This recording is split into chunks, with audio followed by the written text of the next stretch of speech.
এই যে এই দুজনেই দাবি করছে তারা এই মুহূর্তে ওয়ার্ল্ডের সেরা ক্যামেরা স্মার্টফোন। একজন হচ্ছে Xiaomi 17 আলট্রা, আর একজন হচ্ছে Vivo X300 আলট্রা। দুই আলট্রার চেহারা দেখুন, দেখতেও একই রকম লাগে, তবে ক্যামেরা মডিউলের জায়গায় ভিভোরটা একেবারে এক্সট্রিম লেভেলের উঁচু, মানে বিশাল পরিমাণে উঁচু। এটা জাস্ট এইভাবে ধরাটা খুবই সহজ, এখন একদম এভাবে ধরে আপনি নাড়াতে চাড়াতে পারবেন, বাট এটার ক্ষেত্রে অত সহজে ধরা যায় না।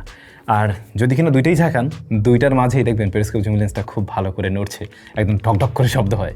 আচ্ছা, এত কথা বলে লাভ নেই, আমরা যে কাজটা করবো দুইটার সাইড বাই সাইড ছবির কম্পেয়ার করব। আমরা সব ধরনের ছবি তুলছি, চলুন একটু দেখে নেওয়া যাক দুইটার রেজাল্টের কী অবস্থা। কমেন্টে আপনারা ভোট দিয়ে জানাবেন আপনি আসলে কাকে ভোট দিচ্ছেন, কাকে এগিয়ে রাখবেন ক্যামেরা ফোন হিসাবে।